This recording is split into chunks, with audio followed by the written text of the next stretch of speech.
Voilà, dans Running Mitch, semaine 2, que s'est-il passé Euh, Eh bien, après la phase de la peur, nous avons eu la phase de la surexcitation et de c'est trop cool, je vais courir. Donc, j'ai couru beaucoup, beaucoup trop. Au total, j'ai dû faire 85 bandes dans la semaine, plus une séance de cross-training. Voilà, ni plus ni moins. Je me suis un petit peu emballée. Euh, mais donc, la bonne nouvelle, c'est que en même temps que je faisais n'importe quoi, j'avais conscience que ça allait pas être possible de continuer comme ça et qu'il fallait que je balise. Donc, je me suis mise en mode gestion de crise, gestion de projet, réveille l'ingé qui est en toi. Euh, ça m'a un peu rappelé les moments de crise chez Heineken quand on avait un posto en panne et qu'il fallait tout vider à la main. Il fallait réfléchir 2 secondes, en même temps déjà se lancer. Voilà, il fallait un peu de tout. Donc là, c'est ce qui s'est passé. Du coup, ouais, je me suis un peu emballée en semaine 2. On était revenus du Camino de Santiago avec Chris le samedi. Le dimanche, repos quand même, hein, fallait un peu dormir. Et le lundi, nous voilà à partir à courir Casa de Campo. Le mardi, nous voilà à faire nos fractionnés. Le mercredi, pourquoi je suis allée courir, je sais pas. Non, mercredi, je crois que je me suis reposée. Le jeudi, je suis allée tester une salle de... Enfin, c'est pas une salle d'ailleurs. C'est... je suis allée tester un endroit pour se faire du renforcement, du cross-training renfo. Et c'est trop, trop bien. Ça s'appelle Kubo Gym. Il y en a... Il y en a un du coup qui est pas très très loin de chez moi et qui est pas loin du Rio. Et en fait, ils ont un cube, je sais pas, un genre de mini conteneur dans lequel ils ont tout le matos. Et en gros, ils ouvrent les portes, on sort les poids, les tapis, tout ce qu'il faut. Il y a des barres, enfin, il y a vraiment tout. Et du coup, on est dehors et au bord du Rio. Et franchement, c'est assez cool. C'est même très, très agréable de faire ça dans ces conditions. Le lendemain, j'avais donc des courbatures de malade parce que ça faisait vraiment 1000 ans que j'avais pas fait du renfo et j'avais même arrêté mes bonnes habitudes de faire un peu des pompes et des gainages tous les matins parce que c'est toujours ce qui m'a manqué dans mes 2 dernières grosses courses de l'année dernière. C'est que j'avais la flemme de me remettre à faire du renfo, qu'à Lille, j'avais testé une salle, mais ça me plaisait pas, j'aimais pas l'ambiance et tout. Donc là, semaine 2, je teste. Alors, aussi, très important, c'est que c'est pas très cher, c'est genre 3 € la séance, donc c'est cool. Mais en être honnête, j'étais pas méga emballée, enfin, j'étais contente d'avoir souffert et je sentais que mon corps allait souffrir et que j'en avais besoin.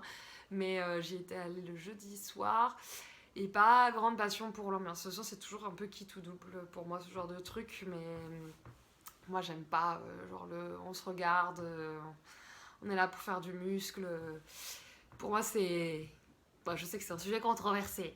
Mais pour moi, c'est que ça. Enfin, j'aime faire ces exercices-là, ce cross-training et tout, pour servir ma performance. Mais pas parce que je veux le summer body, pire chose qui existe sur Terre, mais c'est pas grave. Donc bref, tout ça pour dire que le jeudi je fais ça, le vendredi c'était pas prévu, mais je me retrouve quand même à aller courir, en plus par une chaleur accablante, c'est pas grave. Le lendemain je fais pas, oui, mais le lendemain samedi, je cours de nouveau avec les gens de mon club, on est parti faire en plus une sortie sympa. Et le dimanche, je cours également. Donc, cette fois à la montagne avec un club de trail que j'ai testé. Donc, bref, je me suis complètement emballée, en être bien honnête. Et donc, comme je savais que je m'emballais, en parallèle, j'avais quand même un peu balisé. Donc, j'avais pris rendez-vous avec un nutritionniste donc, que j'ai la semaine qui suit. Et j'avais commencé à prendre contact aussi avec un coach pour écrire un plan d'entraînement parce que les dernières fois j'avais suivi un plan d'entraînement, non, más o menos, hein. Mais bon, du coup j'avais pas envie de resuivre le même et là j'ai besoin de pouvoir parler, pouvoir adapter, etc. Et donc j'ai l'appel le vendredi avec le coach. Et je pense que je suis vraiment la pire personne. Parce que je suis en mode, alors je veux un plan d'entraînement, mais en même temps je veux garder ma liberté. Parce que moi, je veux pouvoir répondre. Enfin voilà, s'il y a des propositions d'aller courir avec les gens de mon club de course, je veux pouvoir y répondre. Donc si j'ai des séances qui sont trop spécifiques, je vais pas pouvoir aller avec eux et ça va me frustrer. Donc Je veux un plan, mais je veux de la liberté. Ok, super, merci Elise. Après, qu'est-ce que j'étais relou sur quoi aussi? Ah oui. Du coup, bon, il avait un peu cerné le personnage. Il me dit, je suppose que si je te demande de faire un test VMA, je dis, ah bah ça m'emballe pas du tout. Moi, j'aime pas ces tests-là, j'ai pas envie de les faire. Par contre, si tu penses que vraiment c'est nécessaire pour pouvoir me proposer un plan d'entraînement adapté et que c'est nécessaire pour atteindre mon objectif, je le ferai. S'il y a d'autres manières, bah, j'avoue, je suis pas contre. Donc vraiment, mais vraiment la pire personne. Ah oui, et après, du coup, j'explique que moi j'ai ma séance de fractionné avec le club le mardi soir. Et je sais bien que ma séance de fractionné n'est pas du tout adaptée pour ce que je veux faire et que c'est pas ça qu'il faut que je fasse. Mais moi j'aime aller. Alors, j'aime souffrir de un, mais de deux, j'aime aller avec mes copains. Et du coup, il me dit. Bon, t'as conscience que qu'ils vont rien t'apporter pour la prépa. Je dis oui, oui, je sais. Je dis mais je veux y aller. Ok, d'accord.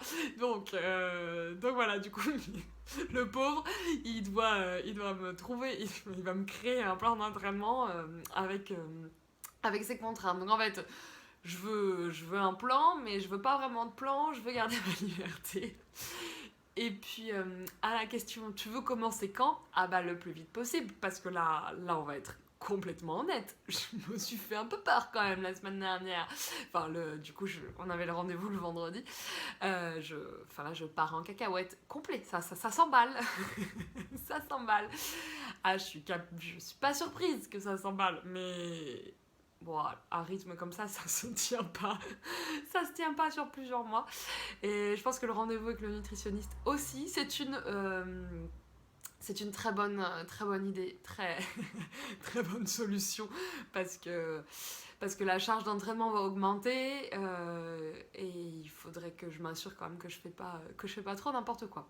Donc voilà, dans ma folie, quand même, j'ai appris 2-3 choses de mes expériences passées. C'est qu'il faut que je canalise mon énergie, ma folie, et quand ça s'emballe, il faut que je balise.